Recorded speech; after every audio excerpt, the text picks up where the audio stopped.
If the Glory Ghosts could talk, they'd tell of a spell at Subiaco. And there's the whistle. The Olympic Sharks are champions of Australia. A ground where not once, but twice they've fallen at the grand final hurdle.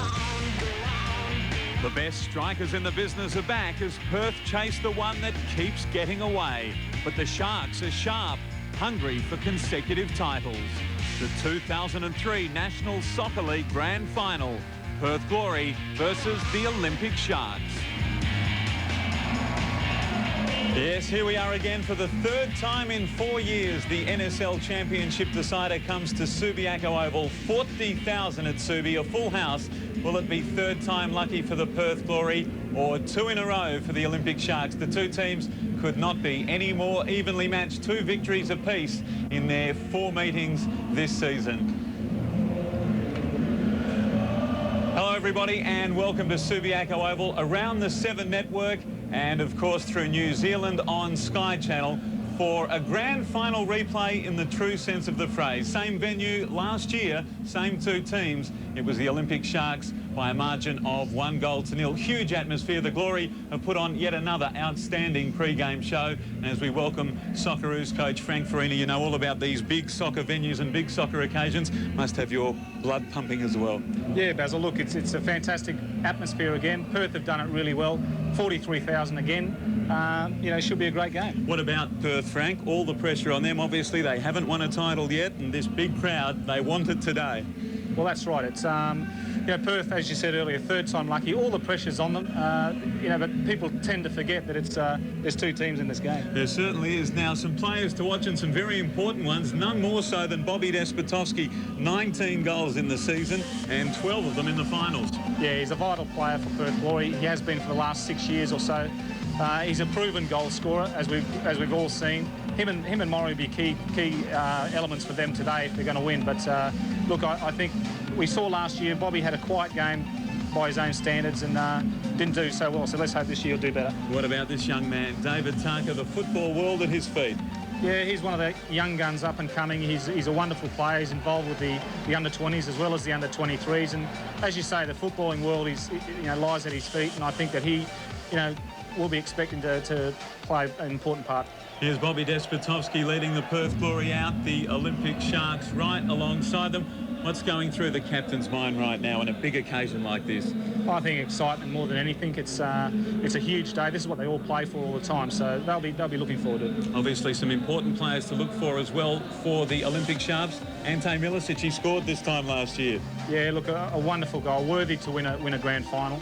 Olympic paid $100,000 for Ante Milicic a couple of years ago, and it's money well spent. I think he's paid it back with interest, but he'll be a key element as well in the game, and he'll be hoping for another goal like that last year. And what about Ante Juric? He's their captain, their rock, and sometimes their inspiration. He definitely is. He's the leader on the park. Without him, they would struggle. We saw him last year play with a broken elbow, I think.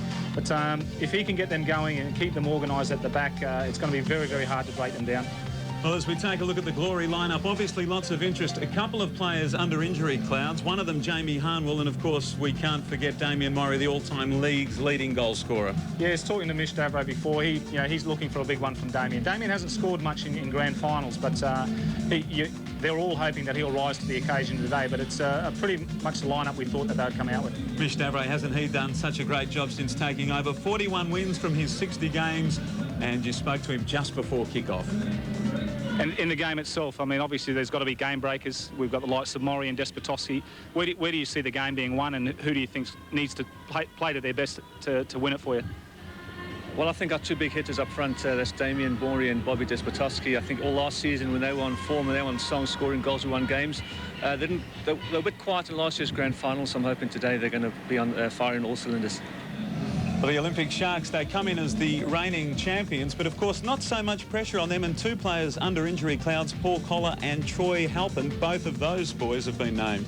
Yeah, they've come into the game with not a lot of pressure on them, and everyone's expecting Perth to do well, but yeah, they've come in with a couple of players under injury clouds, not only Halpin, but the Japanese boy Ishida. I think it's too many players to be taken into a game injured, but as Lee Sterry said, if a player tells you he's fit, you've got to go with the player. I guess he's thinking along the lines they've got nothing to lose. Interesting story for Lee Sterry. He didn't take over until round 23 when Gary Phillips was sacked, and of course Frank Farina spoke to him just moments ago as well. There's a lot of talk about the midfield battle between the likes of Gumprecht and Colosimo, the likes of Schroe for Olympic. Do you think that's where the game's going to be won or lost, or is there other facets as well? Oh, there's other facets, but yeah, look, certainly I think whoever wins the midfield in most big games wins the game. So, and it's very blowy and windy here, so hopefully, our football, we keep it on the floor, and our mobility, we should be okay. So not far away from a very big occasion. 44 times he played for the Socceroos. Robbie Dunn, I know he was alongside you when you went to the Seoul Olympics, and he's down there monitoring the pitch. Let's have a look. Well, the sun's stayed here, the rain stayed away, but unfortunately the wind down here is like a cyclone at times. The pitch is very springy, so it's going to suit the ball players out there. And this ground, it's a buzz with the fans, hopefully, to see Perth's first grand final win.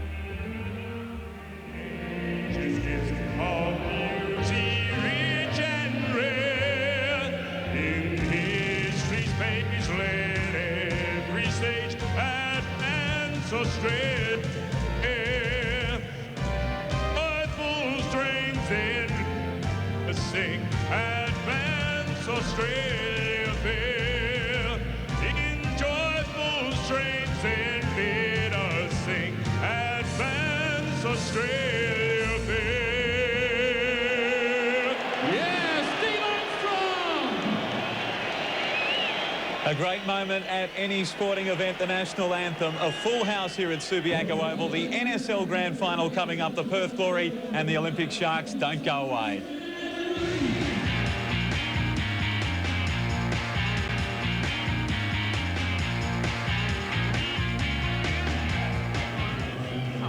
Welcome back. Kick-off just moments away. The two captains shaking hands, and the toss of the coin.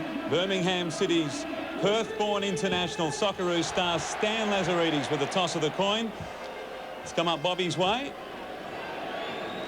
Bobby contemplates and decides that it will be towards the city end of the ground here at Subiaco Oval, the left of screen, for the Glory to be taking strike up first. Our expert's taken his spot, Frank Farina, Socceroos coach, and sitting alongside him, match commentator David Smith. David, a very good afternoon. Good afternoon to you, Basil, and indeed everybody else. Welcome to the grand final. Blustery conditions, plenty of atmosphere in the stadium, and expectations very high indeed. Mark Shield is the referee today, just 29 years of age. He was the man that Australia sent to the World Cup finals, and he was in charge of the game between Belgium and Tunisia. A highlight for him. Will this be a highlight for Perth Glory? They've waited for the chance to win the grand final. They've had two previous attempts. They've failed on two previous attempts. Frank Farina, are they going to do it this time? Well, I think all Perth Glory fans around the country, and especially here in Perth, will be hoping for that, because they say third time lucky, but I don't know if anyone's told Olympic Sharks about that, because they'll be looking to go back-to-back as well. And the Sharks also looking for their third ever NSL title, and they've got the players on the field to do it, although a couple of them supposedly under injury clouds. Halpin, certainly one of those, and indeed Coda as well, who limped out of training the other day, but apparently fit enough to play. Juric, the captain of the Sharks team, loses the ball to Despotovski. Here's Gumprecht, who's made such a difference to the Perth Glory team this season.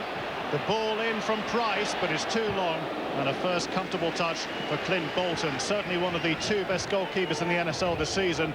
The other one is at the other end of the field. Ashida laying the ball back. Here's Halpin.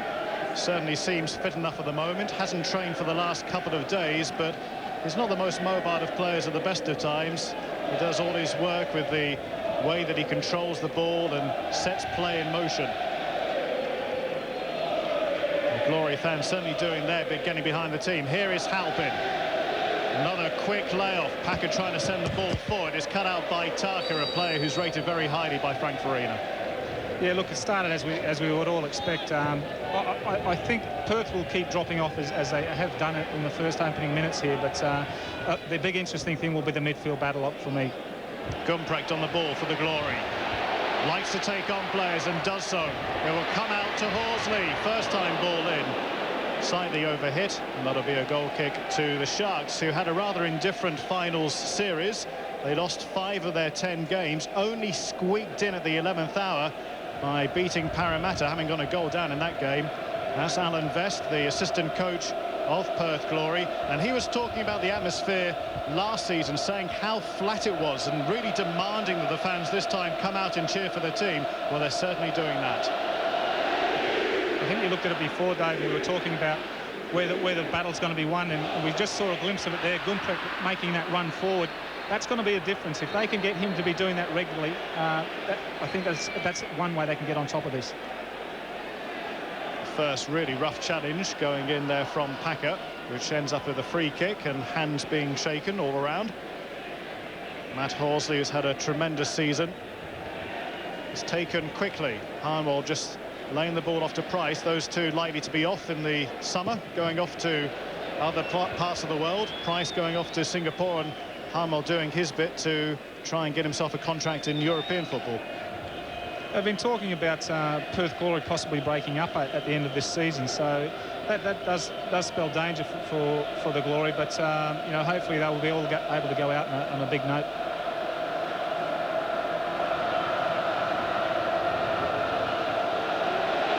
Clint Bolton kept just 1 clean sheet in the final series, a sign of a team that had been leaking goals. The ball is helped on by Pondoliak, who will get forward and to support the likes of Midasic and Harris. We've also got the likes of Porter as well, and Ishida, who likes to take on plays. Did very well against the Glory earlier in the season. Gave Miller a bit of a roasting. Here's North, the player that played for Frank Farina at Brisbane. Yeah, a number of young players. Andrew Packer was another one. Wayne Schroer was on the bench. Jeremy Harris. So there's a bit of a Brisbane taste about this team as well. Tarka put the ball back to his goalkeeper Pekovic. Didn't have too much time to get the ball away from Harris. Gumprecht's header forward. Easily cut out by Kodo. Doesn't seem to be suffering any after effects of the injury at the moment, as you can see by that challenge on Damien Murray. It's taken very quickly. Gumprecht now. Horsley with a quick touch, looking for Murray. Halpin, who likes to control the midfield area. Forward by Packer. Headed back by Jamie Harnwell. It will take time for both of these teams to get into their stride. Whoever settles first, of course, will have the advantage, and whoever scores first will have a huge advantage. Looking at the stats, the Glory don't tend to give leads away, and if they do, they seem to come back, and they win a very high percentage of games, 78% of games in which they score first. Here's Gumprecht. Here's Colosimo now, driving forward. Hasn't scored yet for the Glory. What a time it would have been to have done it.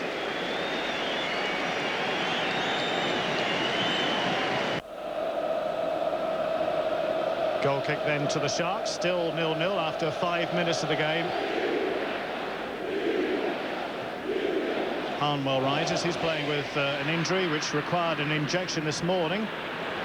As the ball comes to Murray, gets it away from Kohler. Horsley gets into a bit of a muddle, but still somehow extracts himself. Despotovsky now for the Glory. Horsley continues his run. They appear to have been brought down by North. The referee says play on. Colosimo spreading it. In fact, the ball was really intended for a player further than Gumprecht in Price, who made a good run down the wing. But Gumprecht wasn't to know that. This is where the Glory will be looking dangerous, Dave. Whenever one of the midfield players is making those runs forward, that's what's going to cause Olympic problems in the defence, because they just keep continually backing off. That's really the challenge of the game, I think. Colosimo and Halpin clashing together. Whoever wins that particular battle, I think, will go a long way to deciding this particular final. Another free kick. This time well inside the half, and a word from Mark Shield, who's going to clamp down early. Having a word with Harnwell, and just gives him a bit of a caution without showing him the yellow card. This has got to be expected, but I mean, early stages of the game, you're going to see some heavy challenges in there. Harnwell went in hard, and you know, I think that's going to be the order of the day for at least for the next 15 minutes. There's no quarter going to be given. You see once again the challenge coming in on Midasic.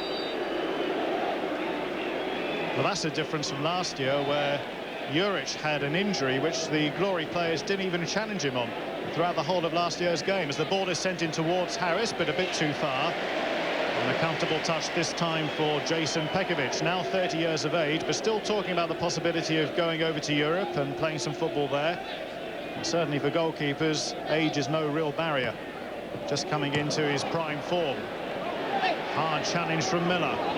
Few hard challenges going in. There are two Sharks players on the ground as Halpin sends the ball forward and eventually is played out by Milicic, because there are two players who do require treatment. One of them is Ishida, who's carrying a bit of a knock coming into this game anyway. A couple of very heavy challenges there, and you've got two Olympic bodies on the ground. You can see that Perth are really into this game at the moment. They're going in hard for every challenge, and look, that's grand final football, and you expect nothing less. But it shows that Perth Glory have arrived for this game, which last season at times you wondered. You see the challenges. That was the first of them. Pondoyak was the second. He was a bit unfortunate. He just caught the kick as it came through. Ishida's was a little bit more worrying, really, because of the injury that he already had coming into this game. Only trained a couple of days before the final. And has gone off indeed for more treatment as the game gets underway, and Tarkas sends the ball downfield just so that the Sharks have possession again, because they were in possession when the free kick was awarded. Juric out to the wing. Milicic coming short. Does a nice turn to get away from Colosimo and sends the ball out to Ishida, who's recovered and back on the field.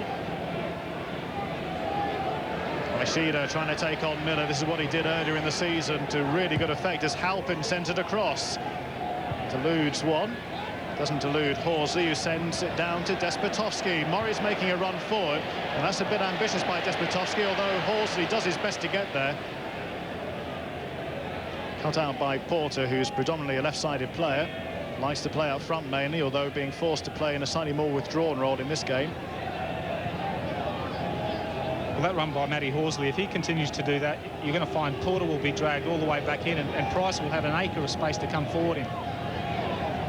Pondoyak make the run forward for the Sharks. Again, distribution not quite there at the moment. Nice sunny skies at the moment. There was rain earlier in the day, quite torrential overnight. Strong blustery wind, which at the moment is favouring the Glory, as Price has possession of the ball now to Colosimo, who came back to Australian football after a spell in Europe, playing in Manchester City and then went into Belgian football for a while. Didn't particularly like it over there, so came back.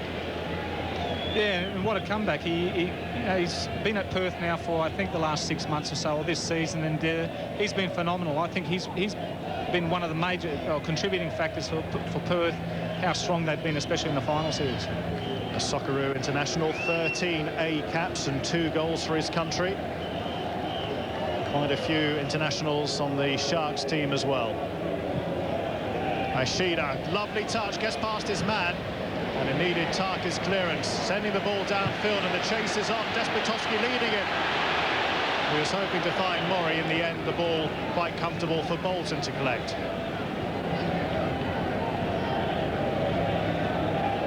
Ten minutes gone, no score as yet as Halpin takes possession for the Sharks. Porter with the layoff, intercepted by Harnwell. Space very hard to find out there at the moment. Despotovski at the third attempt now comes in. This Hassel out to the wing now. Murray awaits in the centre as Gumbrecht takes over. The German tries to lay in a low ball to Murray, which doesn't find its way to him. Good defending work by the Sharks as Gumbrecht has a second opportunity. He's caught though in possession. There's no time to think at the moment. Colosimo out to the wing. And that's a symptom of the way the game is being played at the moment.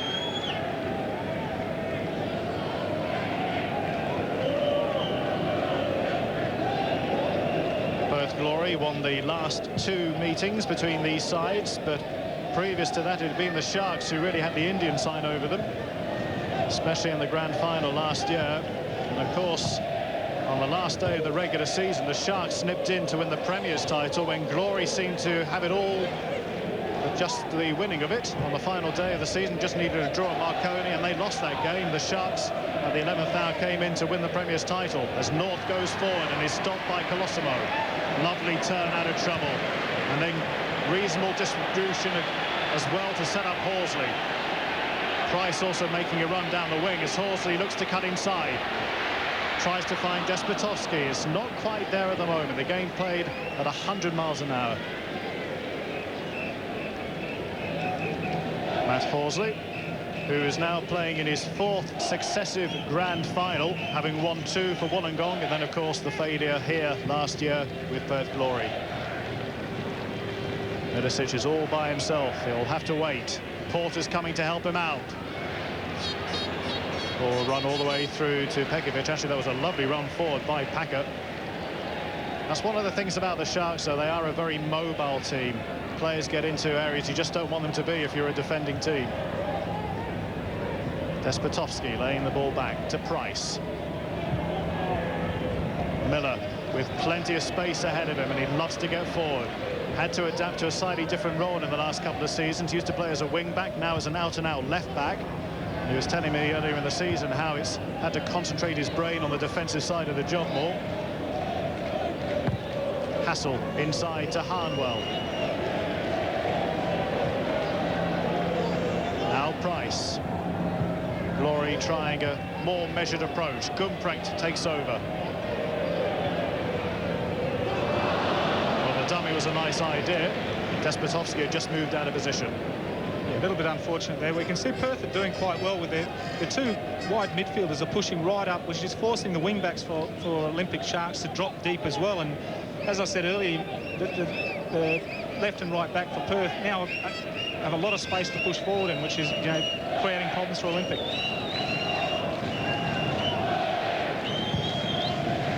Bolton launching it forward. Harris is underneath it. Looking for Ishida. Miller clatters him. Sends the ball downfield. Glory ball right on the halfway line.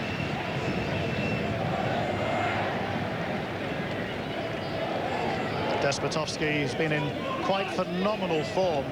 Just 7 goals in the regular season, but really hit true form in the finals. 12 goals in just 10 games. Pondolyak. Forced backwards.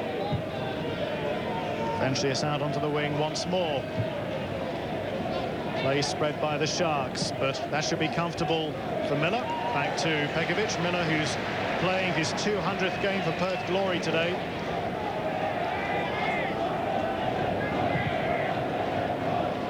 Jason Pekovic has actually lost 3 grand finals, because he also lost with Adelaide in '95. Murray. Got Kona as a constant shadow on him, and that's the same as last year. Yeah, exactly right. I mean, Kohler did a wonderful job last year on Damien Murray, and it seems to be that's the matchup again. And Jade North is picking up Bobby Despotovsky, and if they can keep them quiet, which they did last year, they're going to be in with a real chance to win this. Have Glory learned from that? As Colosimo wins the ball back in midfield for the Glory. Hassel's making a good run forward. Horsley looks up at the options. Here's Hassel. Now Despotovsky looking to turn and shoot. Tries to set up Colosimo. Too many Sharks defenders back as Harris takes over. Stopped by Hassel, but only temporarily as the Sharks come forward again. Juric venturing into midfield, a place where he's quite comfortable with, having played there for Australia.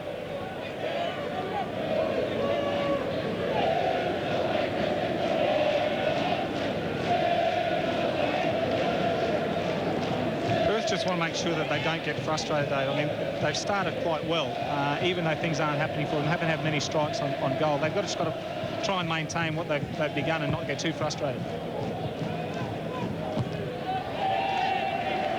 Last touch came off Miller. Another throw to the Sharks. Ishida looking for some movement. Glory ball this time, though. Milicic got the last touch on it.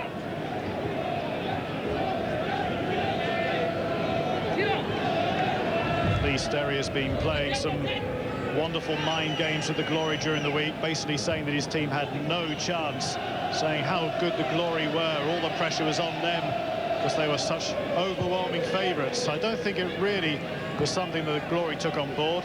Rich Davray said, look, we're going to be called chokers until we actually win one of these finals. Yeah, Lee's renowned for that. He likes to play those games, and I'm sure Mish wasn't buying into it. Harris using the old shoulder.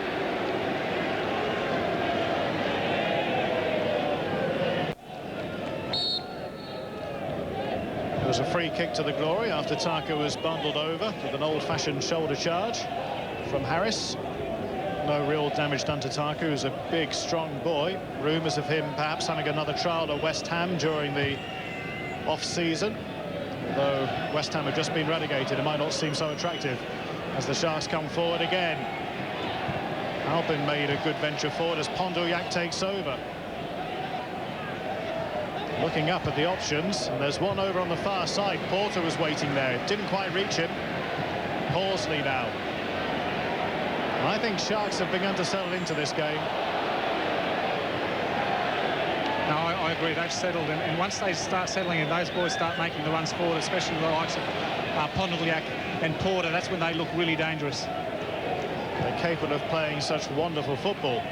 Did so a couple of weeks ago when the teams met at Perth Oval. Glory won on that occasion by 1-0, but there wasn't much in it. Despotovsky caught in possession once more, but wins it back again. This is Despotovsky. Bobby Despotovsky is foiled by Clint Bolton with a quite wonderful save. How important might that one be? And Clint Bolton's used to this, isn't he? He's played in so many big games, won 2 grand finals, and he's going to be a key figure. And we see there by that save, what a wonderful, wonderful save by Clint Bolton. Despotovsky did so well to win the ball back in the first place, and he's been in such devastating form, but on this occasion couldn't find the net. You would have put your house on it, wouldn't you, seeing Bobby Despotovsky in a position like that? Well, I think that was the moment that he would have been dreaming about this evening, although the final result wasn't quite the ending that he'd hoped for.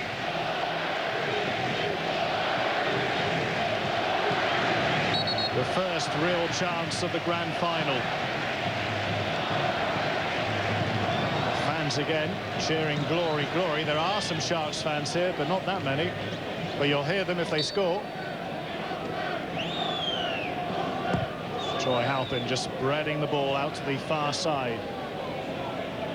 Andrew Packer. Nice flick by Milicic. Harris, Milicic once more, scored a glorious goal last year and very nearly repeated it.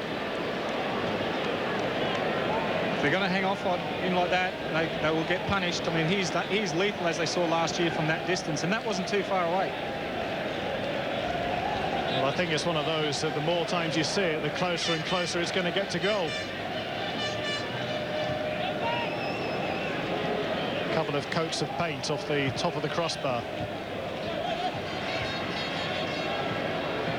Gumprecht, Hassel, to Taka. A few mistakes creeping into the play. Taka last year played in the grand final. He was chosen ahead of Deans, who this year isn't available to the Glory as he's been injured for the whole season. And there's one sad story concerning the Glory. They lost the services during the season of Michael Garcia, who today is here watching the game on crutches after a very severe operation, which has cost him his career with the Glory. He's having to abandon his athletic career, and really the surgery was to make sure that he could walk again. So best wishes to him, and I'm sure that he'll be cheering on the Glory team, as indeed are the majority of this crowd, although we've had excitement at both ends of the field now. Milicic again, who went close for the Sharks.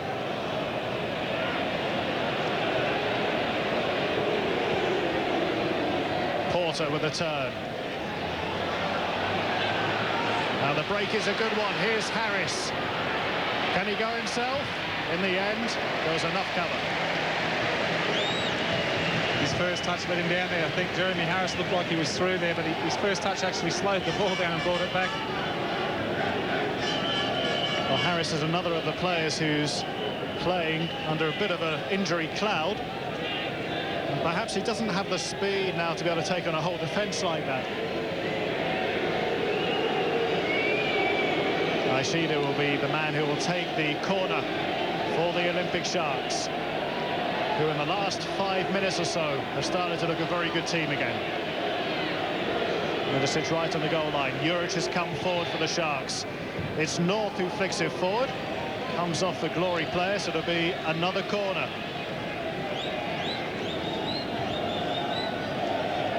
Yes, I think now you can see with the evidence of your own eyes whatever Lee Sterry was saying about his team representing no opportunity and no chances to win this final. Well, you can see them for what they're worth. Ishida again. Will he go for a deeper one this time? He does. Looking for Harris. Good shepherding work, and then sure that he didn't connect. And the Glory will allow the ball to go out for a goal kick.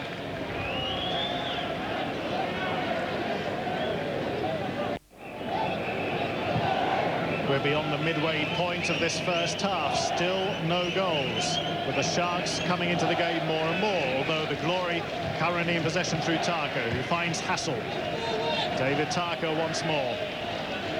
Looks for a run forward, is not going to get one there. And beginning now to see the same sort of pattern emerging as last year, where the Glory running out of a few ideas. Yeah, that's exactly right, David. It's how the game went last year, and it seems to be that way again now. You see Olympic dropping off. They're getting bodies behind the ball. Perth have been looking dangerous when they do have the men, whether it's from the back or from the midfield, start to carry the ball forward, because then you're going to commit defenders, and that's when space will open up for the front men. Otherwise, they're going to be happy to sit back, Olympic, and just soak up the pressure. And you can see how condensed the play is. I mean, we've got the benefit of the square used for yesterday's Dockers game to see that every single outfield player was condensed into that part of the field. Nobody wide at all. Packer looks up. Harris is the one that he's looking for. Not going to get there though, as Pekovic takes control once more. Deep long ball looking for Despotovsky, who doesn't even bother to jump against Juric, and I don't blame him.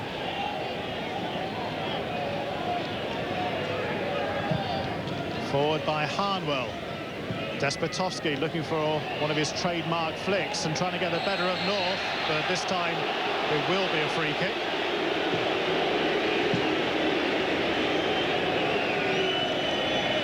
Jade North still looking so fresh-faced, only 21 years of age. And you can see that Despotovsky was biting at the legs there.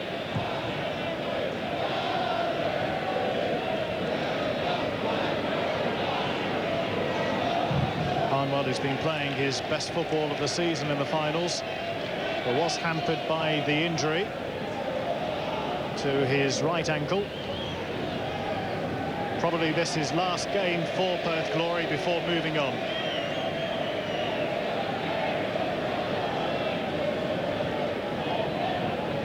Haven't seen too much of Colosimo in the last 15 minutes of the game, but that was his pass out to Price. Comes to Juric.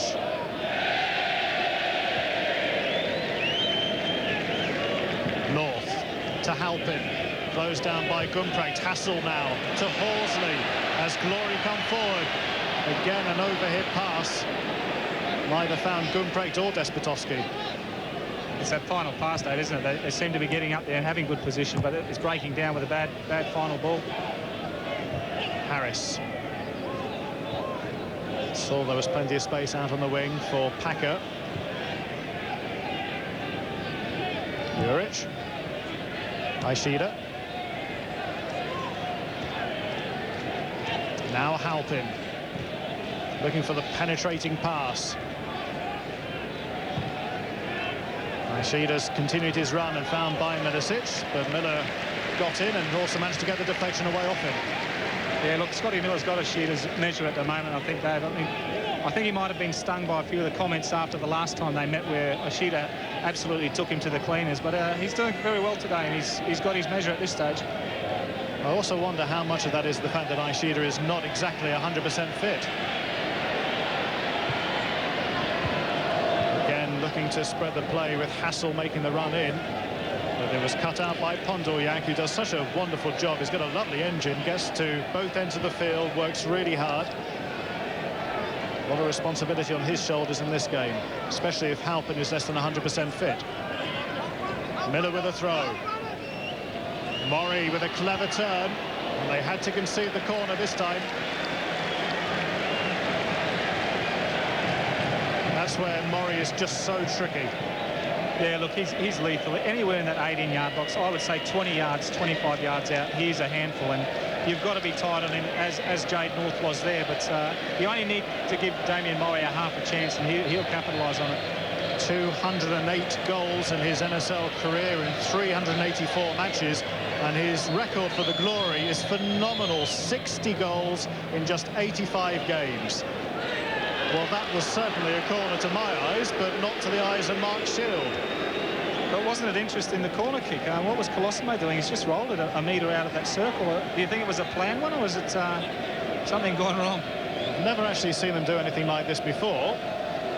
And as you can see quite clearly, Hassel was hard done by that. Yeah, clearly was a corner, but yeah, I'd be interested to see that first one again.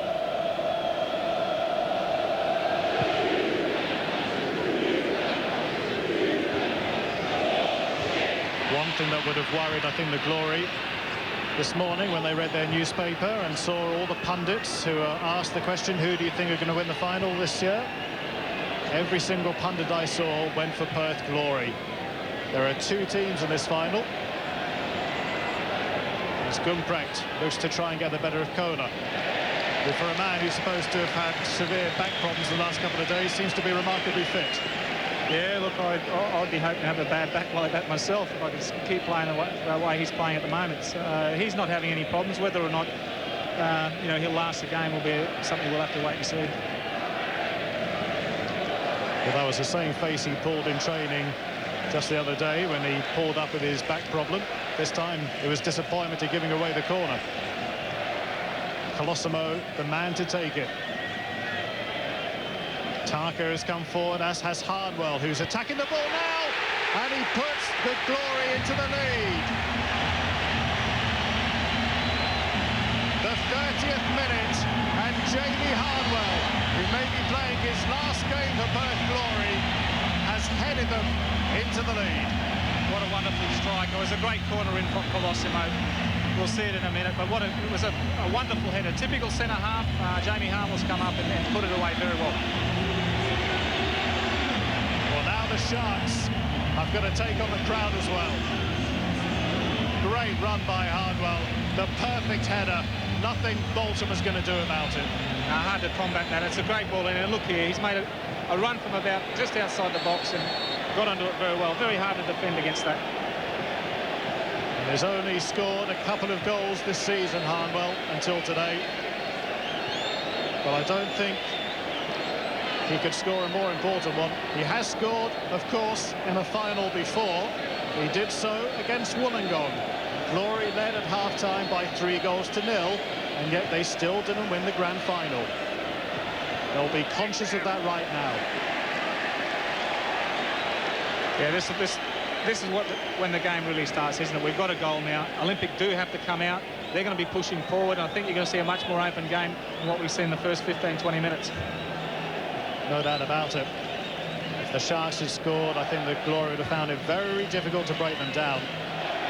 But the onus is now on the Sharks. They have to come forward. Halpin is doing just that, but is being hassled by Horsley and now by Despotovsky, who, of course, a former teammate of Halpin. He used to play for Perth Glory. He was in that defeat by Wollongong a few years ago. That'll be a free kick. And in a very central area, David Beckham would just love it. Well, Troy Halpin's pretty handy on these set pieces as well, so be interesting to see whether he lines it up or Joel Porter, because Joel can strike a ball from this distance as well. Well, they say you're never more vulnerable than when you've just scored. The next couple of minutes afterwards is when you've got to watch yourselves. So Glory are warned. Halpin just walking into a position where he could take it if he wanted to. Porter with the left boot, perhaps. Jade North is there as well.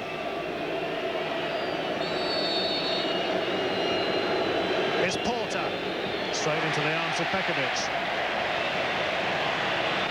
That got almost as big a cheer as the goal. Colosimo. Price sending the ball forward.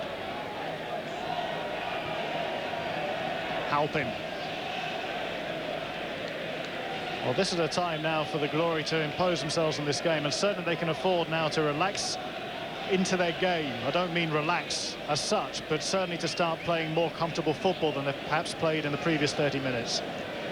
Yeah, exactly, Dave. I think they can settle down now. They can actually try and not waste time, but settle down on the ball, stop trying to force that final pass, which is what they've been doing really in the first 30 minutes. They're in the box seat now, they're in the driving seat, and they should take advantage of that. A Perth-based journalist just told me yesterday that he was looking back over the previous grand finals. He watched the first half of the Wollongong match and the first half of last year's final. He was quite happy because the Glory led after those two halves by 3-0. What happened in the second halves of those two games, of course, saw them lose both of those matches. Harnwell again might be fairly close to a yellow card to spoil the goal that he scored earlier, although I don't think anything's going to take the gloss of that. Another free kick though to the Sharks spells more danger and a chance for them to get back on level terms. Halpin to take it. North making a run in from the far side. It goes closer than that. Milicic didn't really get his header the way that he wanted to. A little bit too square on the front of the head rather than lancing it off. Yeah, I think that's hitting right on the top of the head. Maybe his run was a little bit too early, but the delivery wasn't bad. Again, set pieces, very, very dangerous. Can decide games, as we've seen with this first goal. Forward by Price.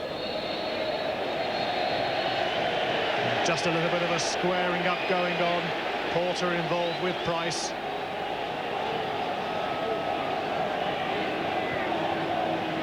Damien Murray didn't get onto the score sheet as yet. It's one of the defenders who'll want to certainly change that situation as we see the little flare-up that took place. Handbags at 6 paces, I think it was. Halpin gives the ball away. Horsley back to Price. And now Gumprecht. We haven't seen the best of him so far in the final. Been caught a few times in possession, just like he was then by Porter. Yeah, started the first 5-10 minutes, not too bad, with making those forward runs, but he's, as you say, he's slowed down a bit, and I think they'll be looking at him and Colosimo to start doing what they were doing initially. Here's Halpin again. Kohler coming forward. Porter wasn't able to distribute it, and this now might break for Porter. He's got 2 up with him as he throws it across to Harris. But great defending work by Miller, sends the ball off for a corner kick to the Olympic Sharks. Miller got back really well then. But it really broke very kindly for Porter, and really the Glory were on the back foot then. Sharks had the numerical advantage.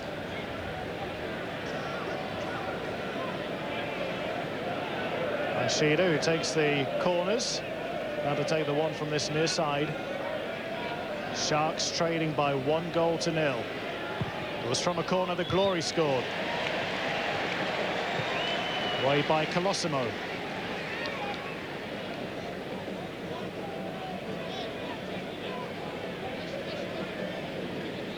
Needs some movement. Juric is the man who provides it. First time cross wasn't really measured, and now the Glory can get the ball away. Gumprecht played the ball on when he didn't really need to at that point. Perhaps didn't get a word from his colleagues that he had a bit of time on the ball. Halpin now. Closed down by Hassel. North. Cuts inside. He's got support now. Ondorliak. Still in possession. Goes down on the edge of the area, but there was never any possibility of a penalty there. As Despotowski plays it inside to Colosimo. Being closed down quickly, but Murray makes the break down on the left side. Juric follows him. Just Gumprecht waiting to make the run into the area as Murray fights back to win possession. Juric comes away with it. Murray still fighting hard. But eventually the decision is a Perth Glory throw.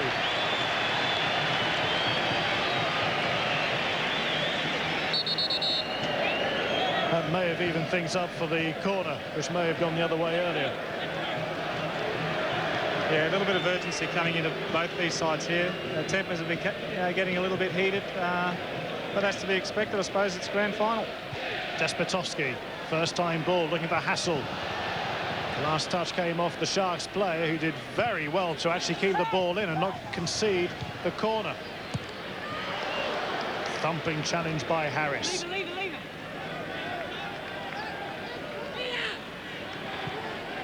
Working our way towards half-time. With the Glory leading through Jamie Harmwell's goal in the 30th minute. No problems there for Kohler.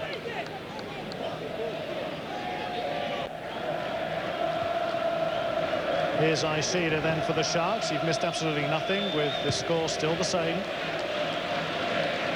Taka playing the ball into touch. You can see how the goal has just set the Sharks back a bit.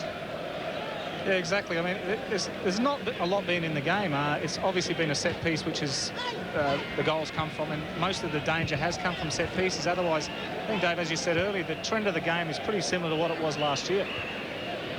Halpin just gets the pass away to Juric. He said jokingly to everybody he might wear a bandage for this game just out of superstition, because he did so well with one last year. Halpin with the flick. Porter now. Bundled off the ball, but fairly by Horsley. Now Colosimo. Glory can break. Here's Gumprecht, who can be very lethal in this position if he's given time, which he is. Murray's in there. The ball is laid back, looking for the forward run by Hassel. He wasn't able to get to the ball. He was shepherded away. But I've seen Gumprecht put in some quite devastating crosses from that sort of position. They'll be looking at him doing a lot more of that as well. You know, those runs forward. Every time he's gotten forward, he's caused problems for Olympic, and I'm sure they'll be hoping for more of that, especially in the second half. There is a difference about this Glory team this year. They do have more options, especially on the bench as well, which they didn't have last year, and they've got players who are quite exciting in Merger and Caceres, who they could also use at some stage. And that's going to be a yellow card shown to David Taka, the young man being tested. Well, I think you'll see the foul. It was an important foul by Taka, because if he didn't make that foul, Harris was through. So I suppose if you're ever going to get a yellow card, we saw it there. Harris has got the ball first. You know, if you're going to say get a yellow card, that's a situation you'd be happy to take it. So it will be a free kick then to the Sharks, which Halpin will take. Young David Taka, 20 years of age. Born in WA, local product. Halpin sending it very deep, and far too deep.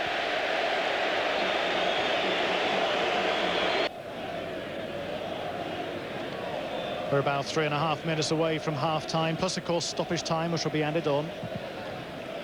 Important for Glory that they don't concede a goal in this time. They'll want to go in leading, but for the Sharks it would make a huge difference for them if they could get back on level terms before the break. As Gumprecht plays the ball on to Price, who leaves it to Horsley. Gumprecht continued his run. He was spotted by Juric, who was in exactly the right position. Packer sending the ball off.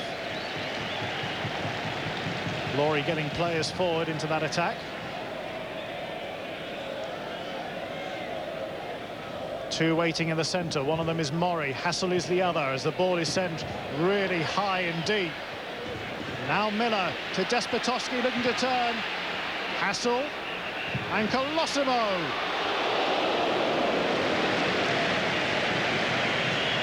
Getting closer all the time. As you said, Dave, getting bodies forward, getting players, you know, into the box, and it's always going to be a problem when you've got players there. You saw Colosimo have a strike then, but Perth are looking dangerous at the moment. The emphasis is on the Sharks. Pondoryak bursts forward, being closed down now. He's got support though from Harris and also from Porter.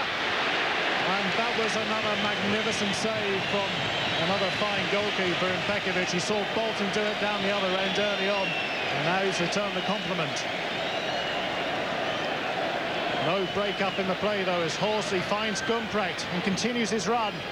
Murray's also there, as is Hassel now for the Glory, who's still in possession. Murray will look to turn. Despotovsky's on the edge of the area. High kick, which will be penalised by the referee. Well, great bit of play there. I mean, so quick we couldn't comment on it, but it was a lovely run by Tommy Pontiac there, and great vision to slide the ball through for Joel Porter. I think we'll be disappointed he didn't do better there, but it's certainly livening up. I still think that Porter may well hold the key to this game. He looked so sharp in training, and indeed in spells in this game has made some really excellent runs forward. And they do keep rotating him along with Harris and Milicic as to who the front runners are. They keep dropping back into midfield and changing places, which makes it very difficult for the defenders to pick up. Despotovsky to Colosimo. Went close for the shot. He's had 2 in this game. Hasn't yet scored for the Glory since joining them. And the first-time shot was just inches over. And that was what I meant by how dangerous Porter can be. Yeah, a wonderful through ball again, and Joel Porter's causing problems at the moment. So that's 2 good chances in the last couple of minutes. It's a good ball by Tommy Pontiac here, and Porter's made a great run. It was an important touch by Tarker again, which forced him a bit wider, but yeah, unfortunately he couldn't get that under, or dip it under the crossbar. Taken with his right boot, and he is predominantly a left-sided player, so he did really well with that. So we're into the last 30 seconds of normal time, but there will be some stoppage time to add on as the Glory come forward. There'll be 3 minutes, in fact, as North gets the ball away, but the Glory are picking up the pieces now in midfield. Miller sends it forward, looking for Despotovsky again. It's important for the Sharks they don't concede another before half-time, although, as we know in grand finals, it doesn't necessarily mean it's the end of the game. No, exactly right, and they've got 3 minutes, I think, of extra time, so in 3 minutes a lot can happen. So I think Perth will be quite happy to go in with a 1-0 lead, but they've just got to make sure they give nothing away in these final 4 minutes or so. Well, in the last 6 meetings between these teams, just a single goal has separated the teams at the end of the day. Glory have got on the score sheet. They hold the advantage. Despotovsky looking for the run from Horsley, who will run down that wing all day for you. And the more he makes those runs, the more either Porter or Packer have to chase him back, and that basically takes a lot of the attacking steam out of those players as well. Free kick to the Sharks inside their own area. There's just 1 man forward, that's Harris, and so that's easily cut out by Harmel. Mark Shield gave themselves a few seconds to just think about that one before giving it. Pontiac perhaps showing his frustrations as well. Shields is doing a good job, isn't he? I mean, we've hardly noticed him in the first half here. Well, I think the experience of being in the World Cup has helped him as a referee, certainly for the big occasions like this. Milicic playing it back. Halpin with the first-time ball on his left boot, and it's away by the captain, Despotovsky. Anywhere would do in that situation. Out to the wing once more for the Sharks. Halpin once more, the playmaker for the team. Cuts inside cleverly, and then is barged off the ball by Colosimo. Perhaps a little bit lucky to escape without a yellow card for that one. The old hip and shoulder always works, doesn't it?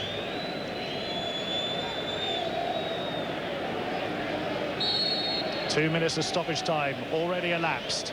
This might be the last chance of this first half for the Sharks to get back on level terms. Ball is driven hard at the goal, but Pekovic had his angles covered. Certainly worth a crack from long range.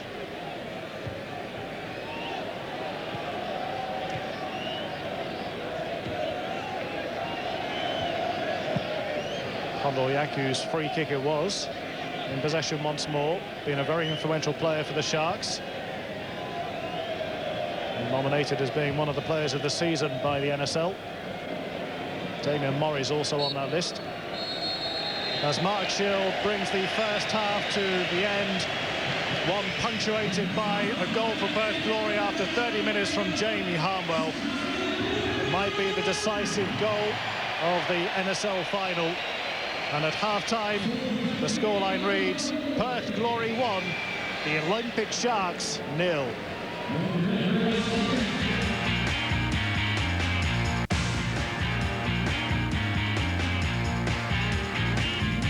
The NSL Grand Final from Subiaco Oval, and at half-time it's the Perth Glory leading 1-0. It's been a very entertaining first half. Socceroos coach Frank Farina is with us. Frank, not much in it. The opportunity went the Glory's way. Yeah, feeling of deja vu from last year, but the only difference is we've got a goal. But yeah, look, Glory in the box seat at the moment, so let's see if they can go out in the second half and finish it off. Who did you think settled better? There looked to be a few nerves from both teams, certainly, and in front of this big crowd, the Glory just a little shaky early.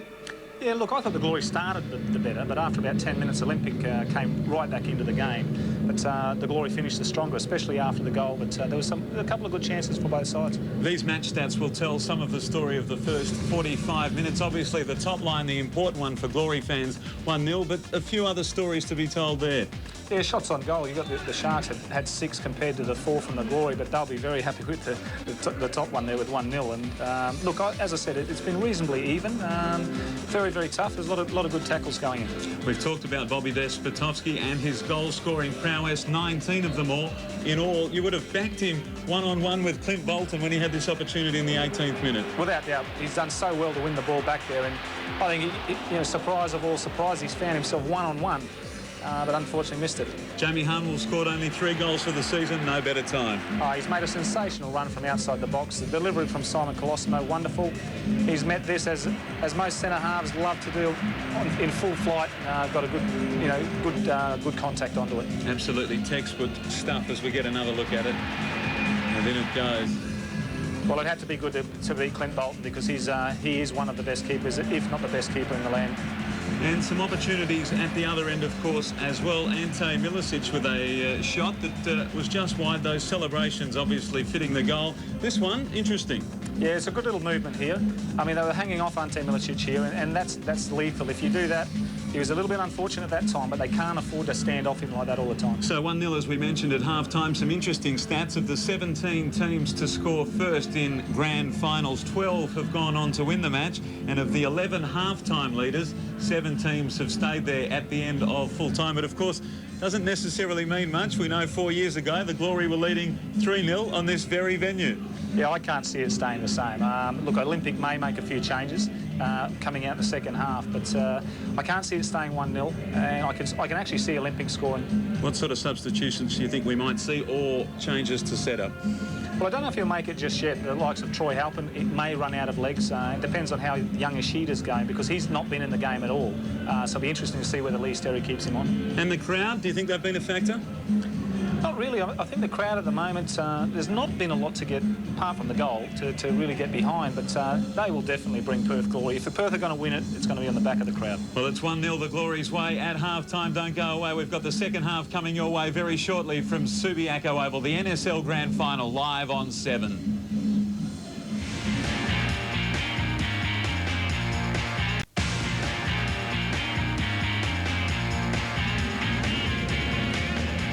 Time at Subiaco Oval, and it's the Perth Glory leading in the NSL Grand Final of 2002-2003. 1-0. Jamie Harnwell, the goal scorer, and that coming in the 30th minute. It's given those people a lot to smile about. It's been mixed emotions here in Grand Final history here at Subiaco Oval for the Perth Glory. Of course, 4 years ago against Wollongong, they led it 3-0 at half-time as they come back out 3-0 at half-time, and that game eventually to penalties and Wollongong victors. 12 months ago, it was 0-0 at half-time, and the Olympic Sharks scored very early in the second half, and that was the only score of the game. But it's 1-0 for 2002-2003. The Glory making their way back onto the pitch. The referee's not far behind them, and the Olympic Sharks won't be too far away either. Let's go back to our expert commentator Frank Farina, and with him our match commentator David Smith for the second half.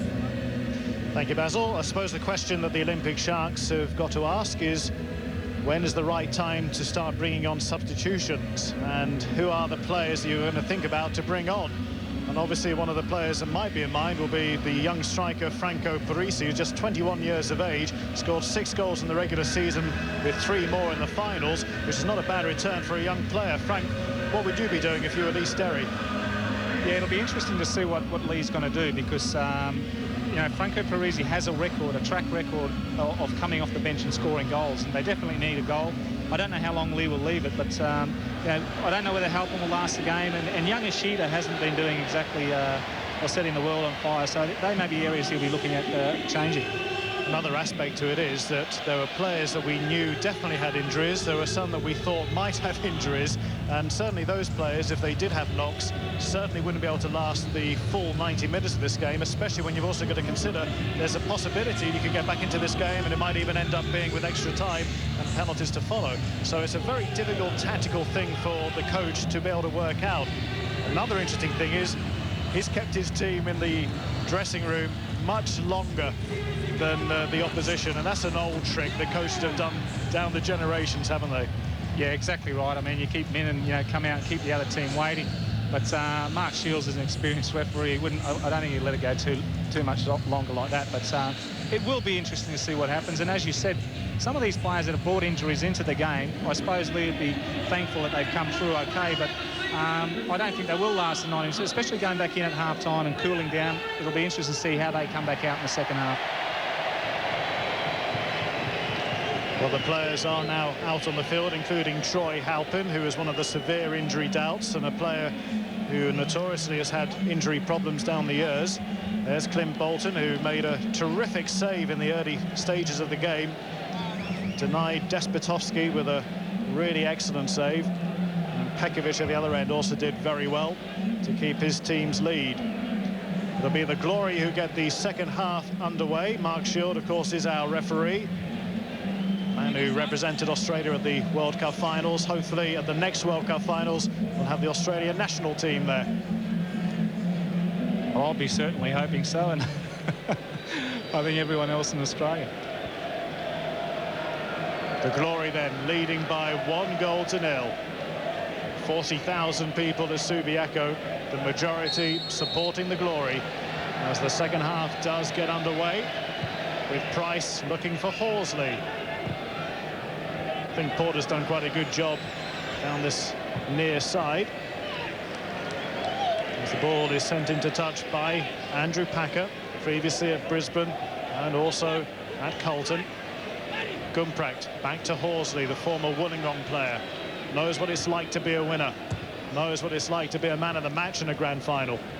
Colosimo now.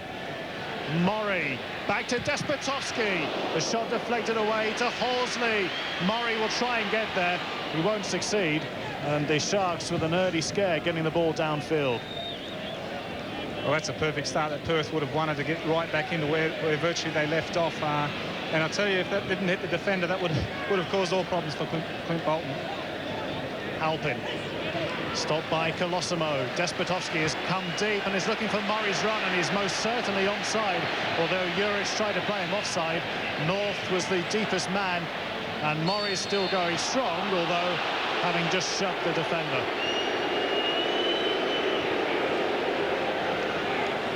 And you can hear what the crowd thought about that decision.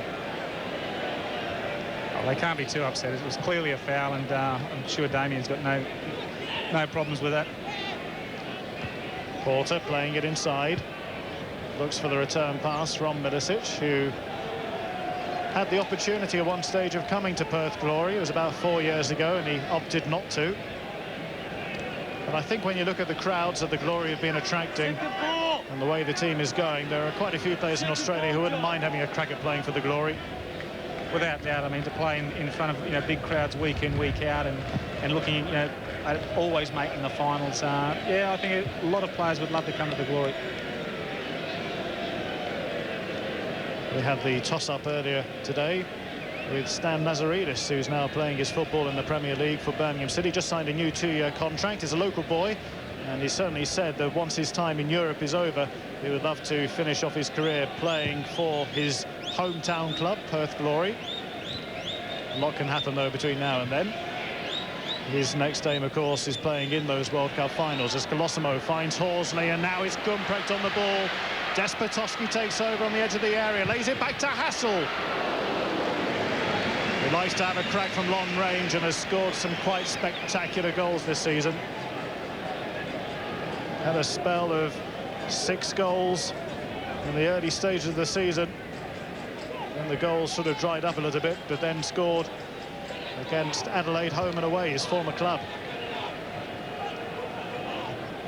Ishida, who we haven't seen too much of, is being closed down by Miller, who's doing exactly the same job of him now. Gets it through to Despotowski, who's coming more into the game. Miller's continued his run. Juric is coming across to try and stop him, and does he bring him down? The referee not convinced.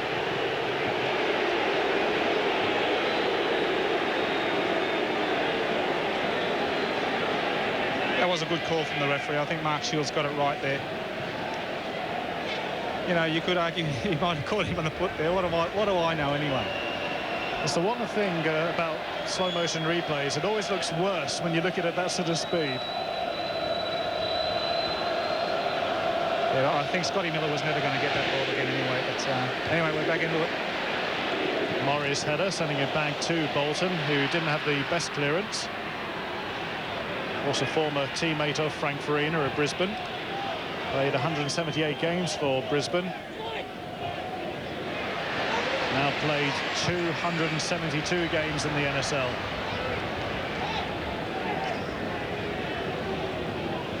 We'll be hoping for a good season next season, because if he plays every game next season, including a grand final, he'd reach the 300 mark.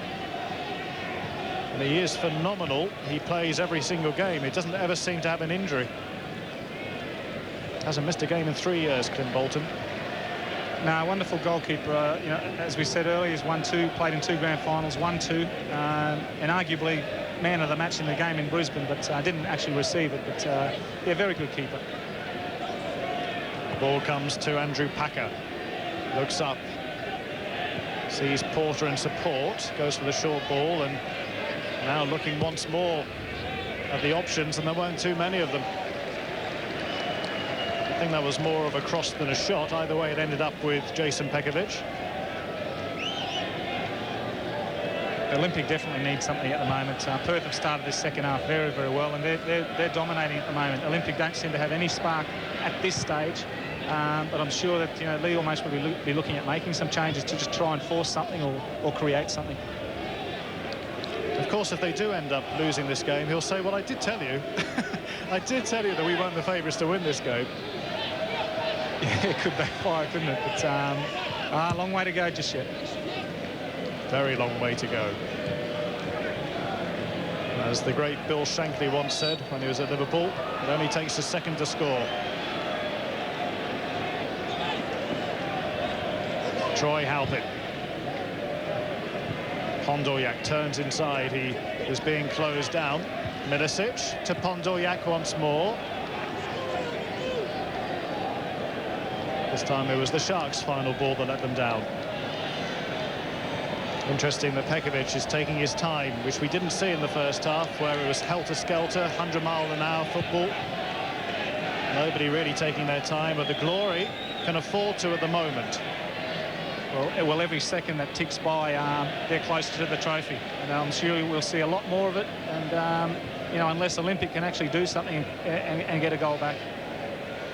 Well, it's another saying in football: while you're in possession, the other team can't score. Halpin, sorry, it was in fact Hassel to Price. Now Horsley looking for the return pass to Price. He does get into good advanced positions, but is now caught out and is well out of position. But comes back in Milicic, bundles him over and gives away the free kick.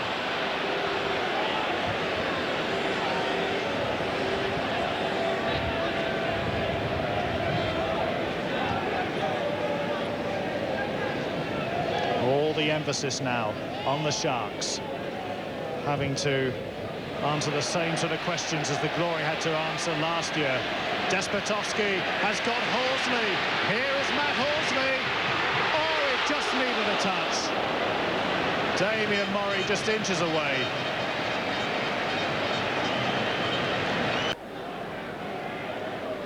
Score still remains 1-0, but how close it was to being 2 to the Glory. And I just get the feeling that if Glory had scored then, there was no way back for the Sharks. But, as it is, they're still very much in this game. Ishida. Horsley might have scored. Murray almost did. But there's nothing on the scoreboard other than the 1 goal from the Glory in the first half as Packer tries an ambitious shot. Quick release this time. Hassel is in space. The Glory getting numbers forward again. They've pushed Horsley in a slightly more advanced position now. I think we're going to see the game really open up here because Olympic are going to send men forward, push bodies forward, and there's going to be the chance on the counter-attack for Perth Glory. So, you know, with time running out, still a long way to go, as we said earlier, but with time running out, we're going to see, I think, a lot more action. That was a lovely move by Halpin. He finds Pondoryak, but Harnwell intervenes. The goal scorer does well. Well, certainly for the neutral fans, it was a good thing that it was the Glory who scored. I don't think they're capable of holding on to a lead. I think they always have to attack. They're certainly a very good counter-attacking team. Whereas with the Sharks, the way they're made up, the sort of players they have, you feel that they always can sit on a lead. That's going to be surely a free kick. The referee says advantage. Packer plays it forward. There's no real advantage there for the Sharks as Miller gets the ball back to Pekovic.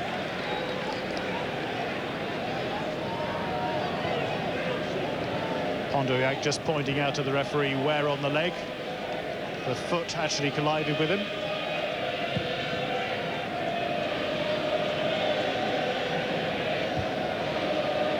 Well, Hassel eased the opponent out of the way. The referee quite happy to allow a bit of physical contact. Milicic looking to turn.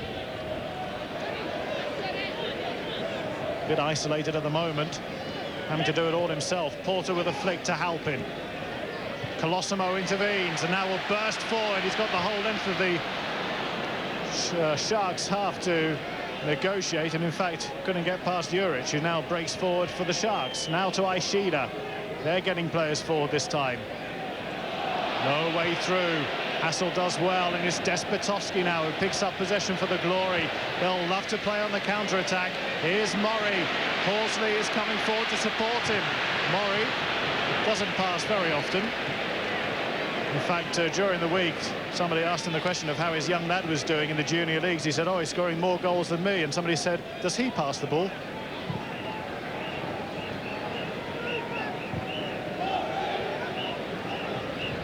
Colosimo. Terrific interception. Despotovsky wanted it on the far side, but Horsley shows his experience and just says, no, we'll just play a little bit more patient build-up. Price to Hassel, who's seen more of the ball in this second half. To Miller. That's where Miller's so good. Now Horsley. Well, I think Horsley's goals tend to be when he's in the 6-yard box, not from such long range. I think you might not be wrong there, Dave. I mean, Matty's making some great runs. It was a bit unfortunate Damien didn't lay him in just a little bit earlier there, but Olympic are flat. They don't seem to have any ideas at the moment, and Perth are continuing to catch them on that counter-attack. They've got 2 good attacking players on the bench in Parisi and Owens, and I'm pretty sure the league's going to be looking at bringing them on sooner rather than later. Ishida. Flick forward by Juric for Halpin, who's being followed by Gumprecht.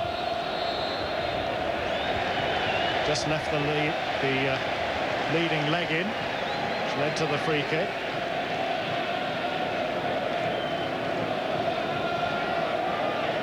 No sign of anybody warming up as yet on the Sharks bench. Halpin might be one of the players they're thinking that they're going to have to substitute, because I don't think they imagined he was going to last 90 minutes in a sapping final. And it is the emotion of the occasion which gets to players. Taka launches the ball forward. Despotovsky almost reached it. Now Gumprecht. That's good play by the German. Now Price. Goes deep. Hassel. Keep possession for the Glory. Does well for the Glory. Sends it in. Juric only half away. Miller tries to get in, and now Halpin can release Ishida. Haven't really seen him taking on too many players, and I have to feel that that's more to do with the injury than his ability. Yeah, he's had a very quiet game today. I mean, he's not troubled Scotty Miller at all, and Scotty's done a good job, to be fair to Scott, especially as we mentioned in the first half after the last time they played. Harnmore's header. Porter got away with that one. Colosimo being closed down, didn't seem to get a warning, but didn't need it, it seemed, as he's dragged back by Porter. And is going to receive a yellow card. Joins David Tarker in the book.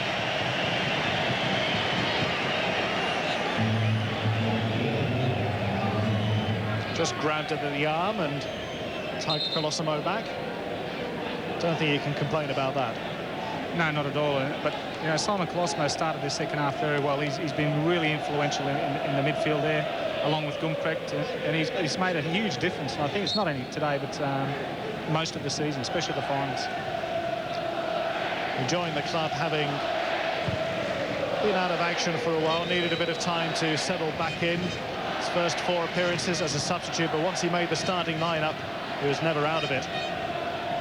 Started the first finals game and really transformed the team in midfield. Tarka looked for the run of Despotovsky, but slightly overhit the pass.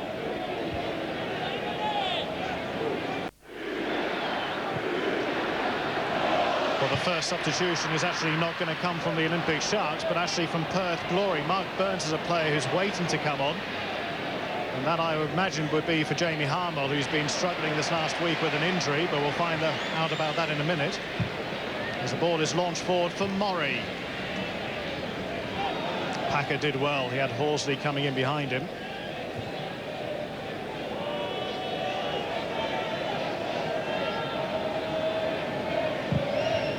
Ambitious ball diagonal, which Price could afford to leave, although he did make a very bold attempt to try and get there. So here is the substitution. Mark Burns is the man who's going to come on, and in fact it's Brad Hassel who's actually coming off. So that's a player who's predominantly a defensive player replacing a midfielder, although Burns has played in midfield this season for the Glory, and of course Burns is a former Olympic Sharks player.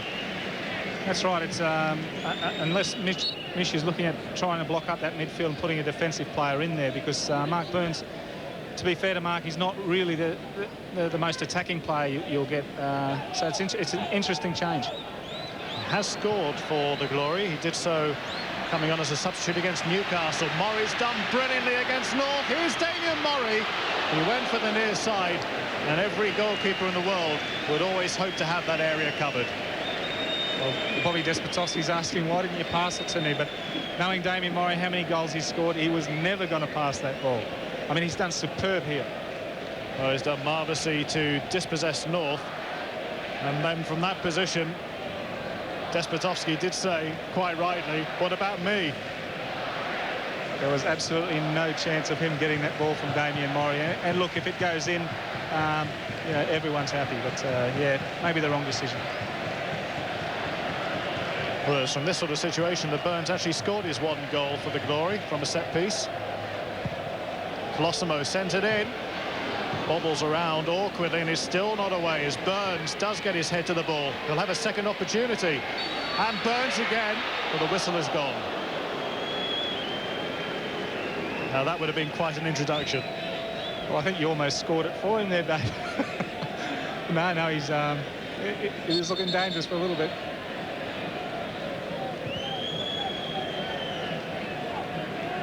Well, sometimes coaches make decisions which you look back on and you say, now that was the cleverest decision you've ever seen. Sometimes they're bold, sometimes they're not. Sometimes they work. And I just wonder about putting on a player like Burns so early in the game, rather than an attacking player like Caceres, who would have taken the game very much to the Sharks, as Packer sent it in.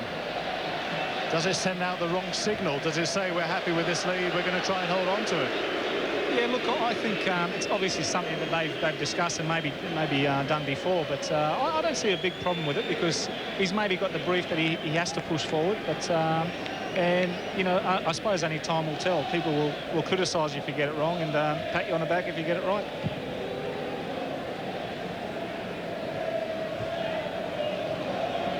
Murray, Despotovsky. It's about that area of the field where you can be sure you will get a pass from Murray, but as soon as it gets into the penalty area, different proposition as Burns wins the ball back. Now Gumprecht. Sharks at times looking a little bit ropey in defence as Miller wins it back for the Glory. Whistle of gone. It was a great ball from Burns there. So what do we two know about putting Mark Burns on the left-hand side of midfield? He started very well, actually. Yes, it was a bit of a high kick, which is why the whistle went.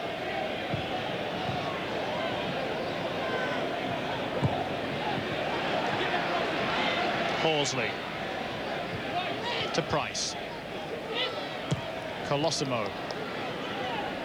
Unlike most of his work, that one wasn't particularly a measured pass. Porter. Sharks now trying to build. Milicic will battle hard for it again. Pondoyak will as well, but it's a way upfield for the Glory as Colosimo looks for the quick-time release to Murray. Defender was always favourite to get to that ball first as Juric now comes away for the Sharks. Last year he was a winner. At the moment, things aren't going the Sharks' way. Juric not worried about coming forward. There's plenty of cover for him in defence as Ishida looks around. Glory have got everybody but Murray back.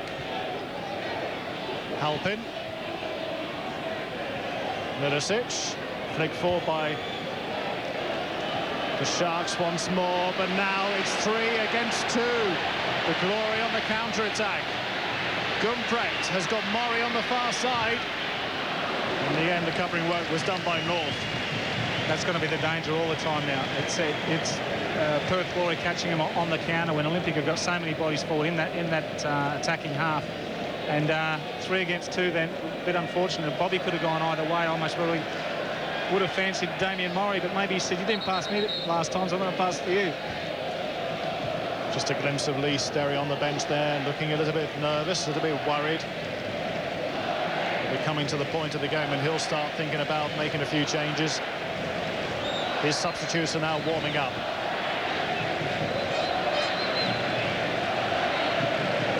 Colosimo with the corner for the Glory. It goes deep this time. There's a clear header on the far side, but overhit.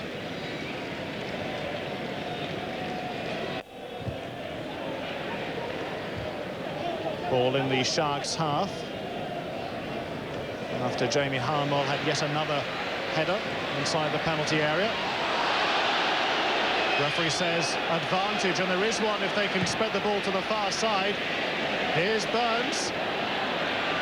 Inside to Despotovsky now for the Glory. Closed down by 3 Sharks players. Miller comes in hard, and Bolton will collect that for the Sharks. Well, there's 24, 25 minutes to go. Olympic really have to do something because they're not looking dangerous at all in the final third of the park, and they've got to try and do something. And the problem they've always got, every single time they do push an extra man forward, as they did a few minutes ago with Juric, they leave gaps at the back, which the Glory can exploit, and it's the counter-attacking game that the Glory love. I mean, Olympic have to do it. They've got to get a goal. They've only got 24 minutes to go, so they're going to have to take chances, which they are doing, but unfortunately it keeps breaking down around 20, 25 yards from goal. Troy Halpin seems to have been struggling for the last, even since the beginning of the second half, I found. Well, I think that's something which you were suggesting during the half-time interval. Injuries tend to seize up even more, and it's difficult to get the same mobility back into the second half that you had in the first. That's right, and as we did mention earlier, they've got 2 good attacking players on the bench, and you know, obviously they need to do something, and time is running out, and you want to give them as much time as possible to be able to try and force something. Here's Ishida, that's a good turn, but stopped again by Miller. Ball not totally away. But there are players in this second half that you've hardly seen from the Sharks. You haven't seen Harris, you've hardly seen Milicic, and that's just a sign of how much control Glory have got on the game. Exactly right. And you're not putting, we're not putting any of the players down or anything, but it's just not happening. Young Ishida's pretty much had the same second half as he's had the first, which is very quiet. And it's, as we've said, you've got to try and do something. Well, the Sharks finding it equally frustrating as Glory found it last year after they'd gone a goal down. Caceres in shot there with Merger just behind him. Attacking players that at the moment the Glory don't need.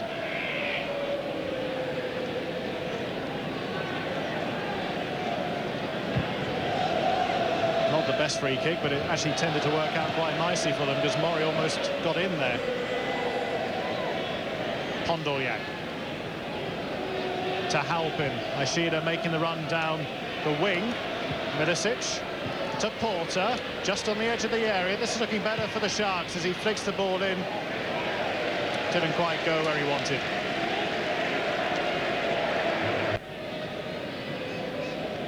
Just about 20 minutes of normal time remaining. The Glory leading 1-0 as they've done from the 30th minute. Jamie Harnwell scoring. Sharks trying to inch their way back into the game. They've found it difficult in the second half as Halpin bursts forward. Again, he's stopped, this time by Horsley. Colosimo finds Murray, who shields the ball quite brilliantly. Eventually he does lose out. No free kick as the Sharks come forward. Porter making the run forward. Appeals that he used his hand, but Harnwell has to get on with the game. Milicic. Juric coming forward. Ishida takes the ball instead. Now Pondoryak. Now Milicic. Can he get a shot in? Here's Milicic, the scorer last year. Oh, excellent defending by Price. And it looks like he's got a bit of a problem here, Price. May have just cramped up a little bit as he stretched for that. But he did well to get between the striker and the goal. No, he did very well. Ante Milicic is having a good game, I think. He's giving it everything he's got. Made a great run there, and Price did exceptionally well to get a foot in before, or to shield the ball anyway for Petkovic.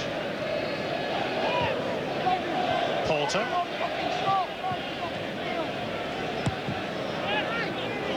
Milicic. Lovely back heel to Halpin, who's stopped by Colosimo, who is a colossus in that midfield at the moment. And again. And you always hope in grand finals that the best players can show their true form. I think Colosimo is beginning to show that. Milicic certainly has. Forward by Harris this time to Porter. Now to Milicic. He has to hold the ball up, though. No real support for him. And this has got the skill to go all the way himself. Might just fancy it. Ishida now making the run. Ishida might be in here. A lovely measured pass. And eventually it goes off for the corner. Glory were down to 10 men briefly then as Price received treatment. He is now back in the action, but not looking 100% as Halpin sends it across too deep. He hasn't really had the measure of his crosses today, though. No, Troy has been struggling in the second half. Yeah, look, the final ball let him down again there. It looks as though Lee Sterry's looking at making a change at the moment. Well, it's Owens who would be a replacement for Halpin. He's just being readied on the sidelines. Yeah, either Halpin or Harris, I'd imagine. Well, there are a few candidates out there, players who are struggling.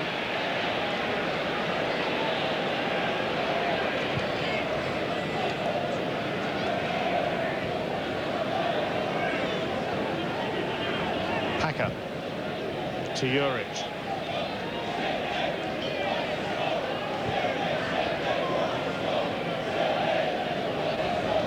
midfielder coming forward. Now it might just break here for Pondoyak, but he's stopped by Colosimo.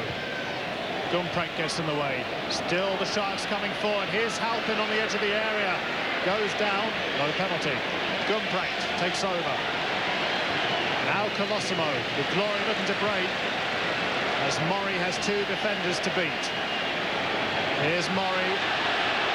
Claims that he was dragged down. The referee says, I think there was 6 of one, half a dozen of the other. It's really opening up now as Porter takes over. Halpin flicks on to Milicic. Halpin once more. Gets the referee out of the way. Now Milicic. Went close with one shot in the first half, but hasn't really had too much of a sight of goal. And still the Sharks waiting to make their substitution. The ball hasn't gone out of play. There is the man who's about to come on, Greg Owens, a midfielder who is signed from Newcastle Breakers. He scored against Perth last season in a 1-1 draw as the ball is sent forward.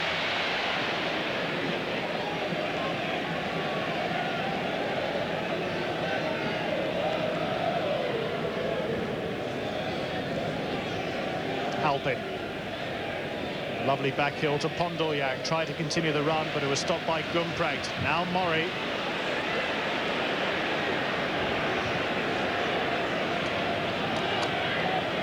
Just about 15 minutes to go. The Sharks still trailing 1-0. Grand finals tend to be tight affairs. Not too many goals. This is really following the pattern. Cut out by Harnwell, who's done well with that injury today. He's done exceptionally well, but Perth are doing to Olympic what Olympic did to Perth last year. They're frustrating him. They're basically saying, come on, come at us and see what you can create. But like Perth last year, they're not doing too much. Despotowski wins the ball back, looks for Murray. Away by North, it might come to Horsley, might still come to Murray. Bolton collects.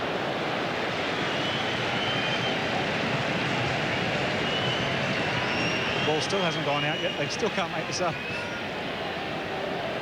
Player may as well just sit back on the bench, put his tracksuit on and just wait. Here might be the opportunity. They must have heard us talking. Well, the man who's coming off is Harris. As we see again the effort at the other end. Bolton collecting the ball out of the air. He's not the tallest goalkeeper in the world, but had enough height there. Harris, who has been struggling with an injury now for weeks, indeed for most of the season, comes off the man that you effectively brought out of retirement. That's right, Jeremy came up from Marconi, was playing with Beanley, I think, and we got him out at the strikers, and he's done exceptionally well. He's got two championship medals at the moment, and hoping for a third today. Well, the man who's come on, Greg Owens, is a player who likes to get forward and is a very good friend of the glorious Mark Burns, who himself has come on as a substitute in this game. Colosimo finds a good ball forward to Gumprecht. That's clever play to Horsley. Despotowski lets the ball run on to Burns, and Bolton collects. Just had too much pace on it, I think, for Despotowski to collect it, and they did have that man extra, which is why they let the ball go.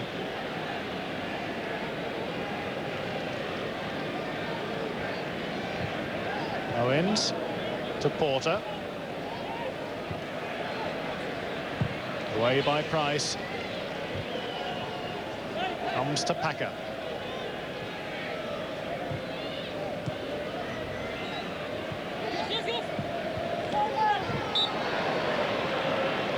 Price made sure that there was no further advancement from Owens.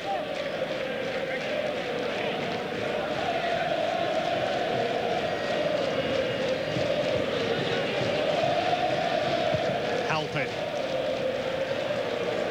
Glory defence has been strong, as it has been for much of this season.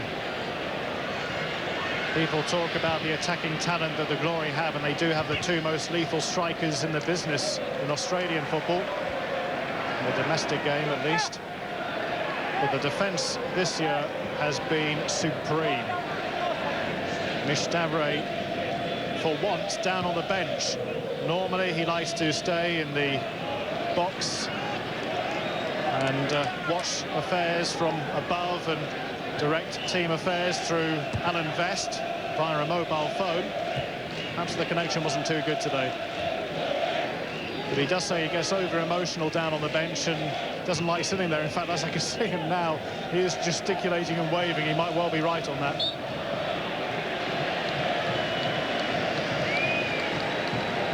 Simon Colosimo has had a big impact on this game.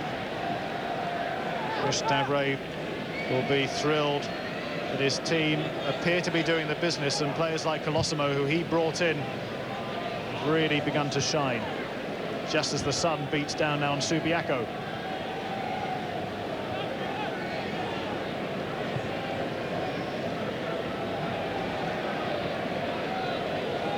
Ishida. Podolyak. Glory have just brought all their players back and saying, you want to work a way through, then you're going to have to do it the hard way. Juric. Can they find the angles to get beyond the Glory defence? Ishida again, being hassled and harried.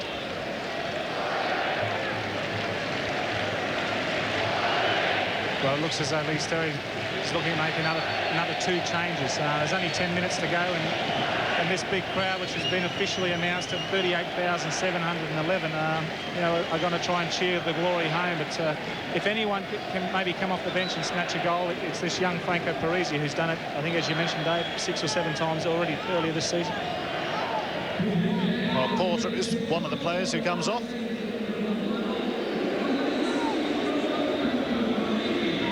So that's a straight replacement of one striker for another. Parisi, who in the regular season scored 6 goals as a substitute in regular season and 3 more in the finals. And Kohler is the other player who's coming off, another one who is under an injury doubt, which means that Halpin stays on the field for the remainder of the game, which could be some considerable time, because although there's only just about 9 minutes of normal time left, should the Sharks score, we could still have extra time. The other player who came on was Wayne Troy, who was perhaps a little bit unlucky not to be in the starting lineup. That's going to be a free kick given away by Owens. And the atmosphere really building. And part of the reason is we've got an uninvited guest.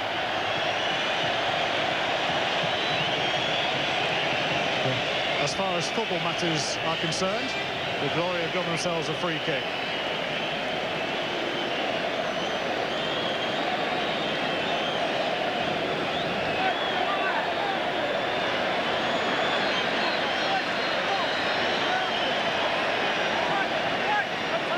Fourth official just making sure that there weren't too many words being given to the players outside of the official area for directions from the coach. Colosimo will take the free kick. A huge atmosphere in the stadium now as we wind down.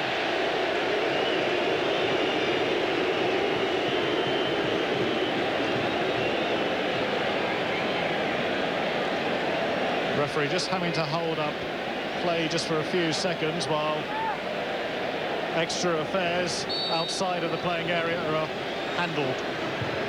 Colosimo sent it in. Gumprecht now. Here's Gumprecht. Colosimo sent it out to the wing, but although the Glory have lost possession, they have indeed used up far more time. There will be quite a bit of time now to add on at the end of this second half. That will be cut out by the Glory. Horsley, who's got so much pace. This time, his run was brought to a halt. Podolyak shows some nice moves to get inside of Gumprecht before winning the free kick. one thing's for certain, Olympic won't stop trying. They'll go right to the 90 minutes trying to force a goal. They haven't had too much luck in terms of opportunities thus far in the second half, but as I said, they'll keep going for the full 90 minutes. Here's the young striker, Parisi. Very highly thought of by many people. I was going to mention before all the excitement that... I'll tell you more about that later. Still the Glory leading 1-0. Yes, I was just about to mention that Wayne Shroy is a player that you actually gave his debut to at the age of 15, which sounds to me absolutely phenomenal. As Horsley comes forward, play just breaking down in the area, and it's Shroy who is on the ball.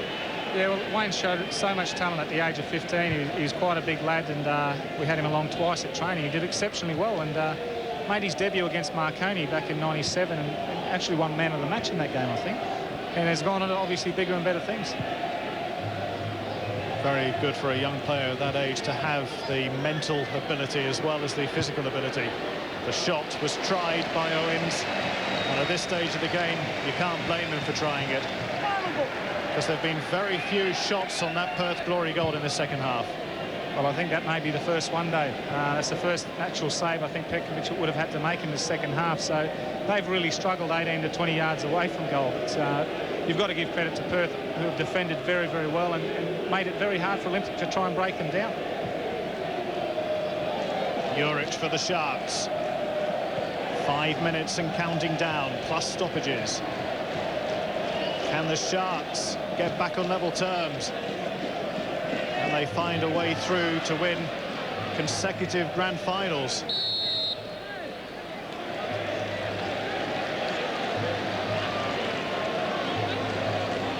There's Milicic, now 28 years of age, scored against the Glory in 4 of his 6 previous games while playing for the Sharks, and has also scored against them as a Sydney United player as well.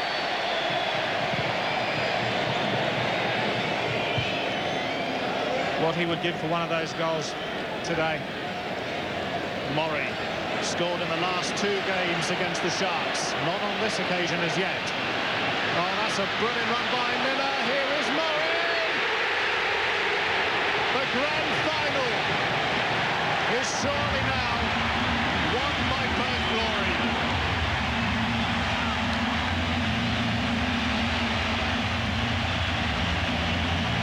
Damien Murray makes it 3 in 3 matches against the Sharks.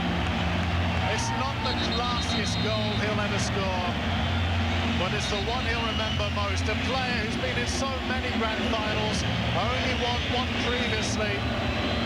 Apart from that, so many heartbreaks. Well, Miller made a bursting run.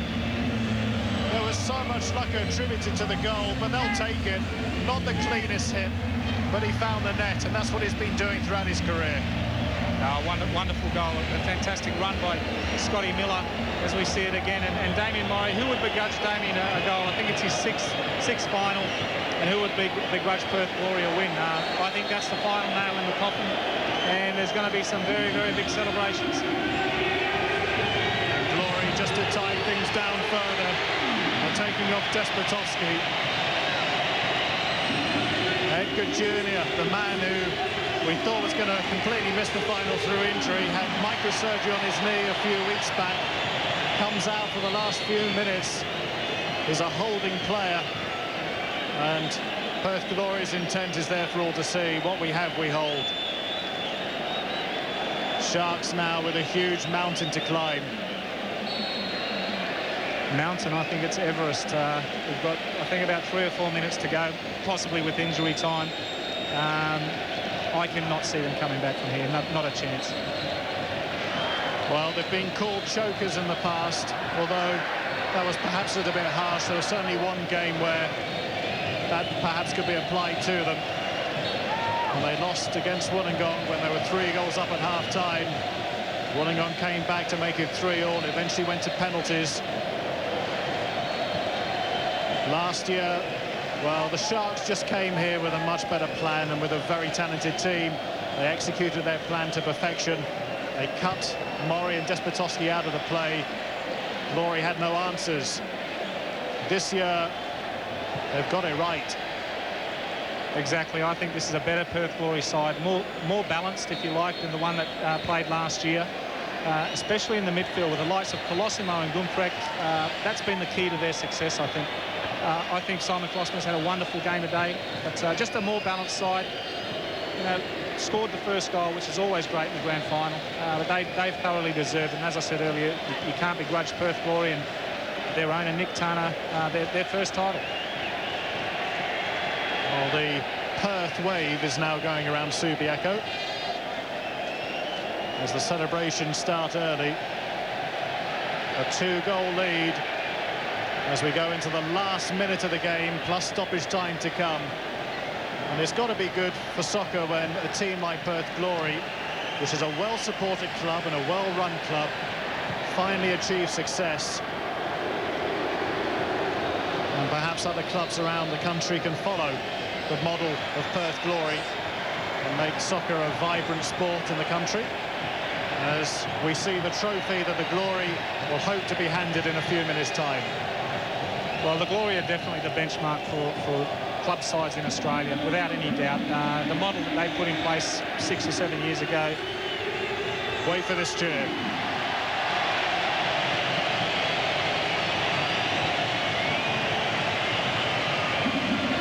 One of the heroes of the game makes his way off the field, having done his work for the day.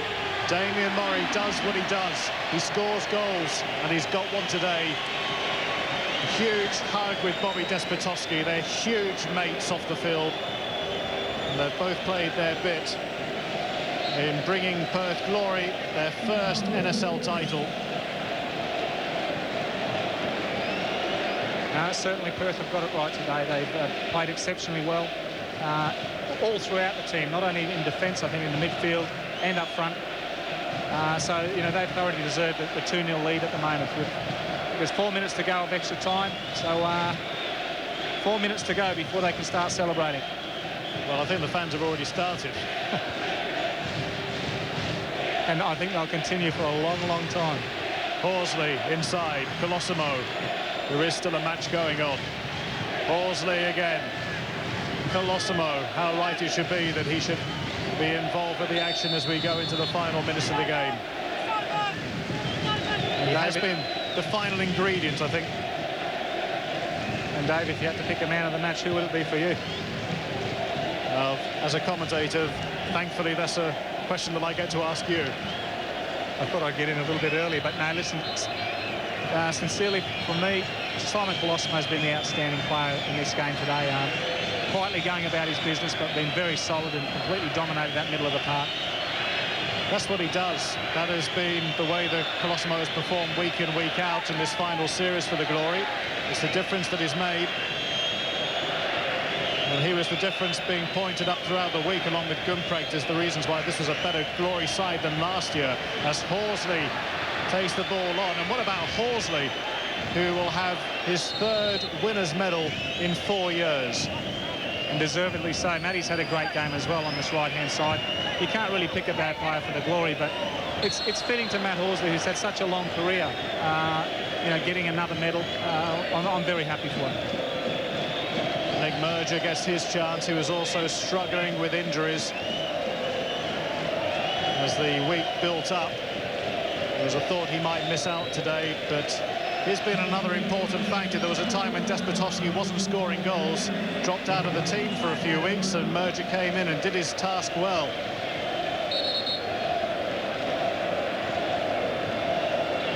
A minute and a half before the anticipated whistle. As Glory have another free kick, Colosimo will take it, and of course the Glory just using up the time. Merger turns his man and will just hold onto the ball, at least for as long as he can, and then Halpin loses out to Colosimo. There might be a third here, but the Glory this time were rebuffed. Burns it was who was in there, the unlikely goal scorer perhaps. Gumprecht should win this for the Glory, which he does. Now Merger, the 1-2 with Gumprecht. The German might be leaving soon. He'd have enjoyed his one season with the Glory if that turns out to be the case.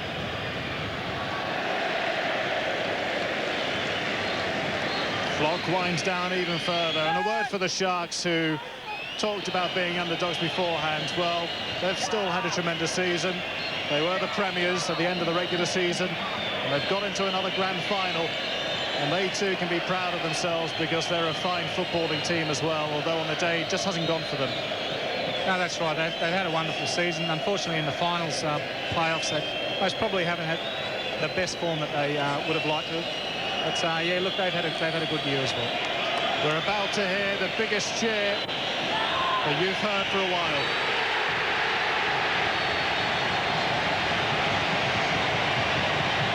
Perth Glory are the NSL champions.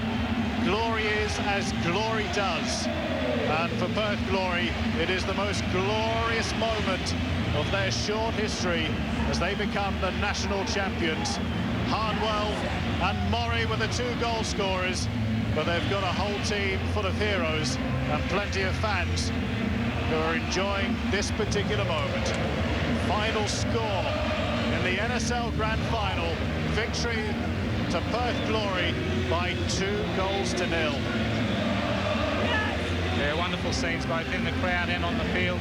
Players like Scotty Miller, Dave, you've got to feel happy for them. I mean, been here from the beginning and winning today.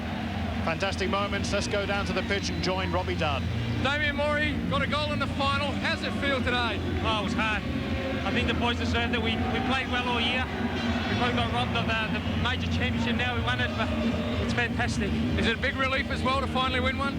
I think for everybody, for the club, for the fans, I think the monkeys off our back and the chokers, tags gone now. Good on you, son. Well, look, all the best. Enjoy the celebration. Thanks very much. We're here with Jamie Hamill. Jamie, first goal, Perth boy. Fantastic. How are you feeling? Oh, top of the world, you know. This is my last game, and what a game to go out on. Mate, it was a great header. Did you know you were going to score it? Oh, I was hoping to. The odds were pretty good on me, so yeah, I think the old man had a bet, so I'm happy with that. Fantastic. Well played today, mate. Congratulations. Thank you.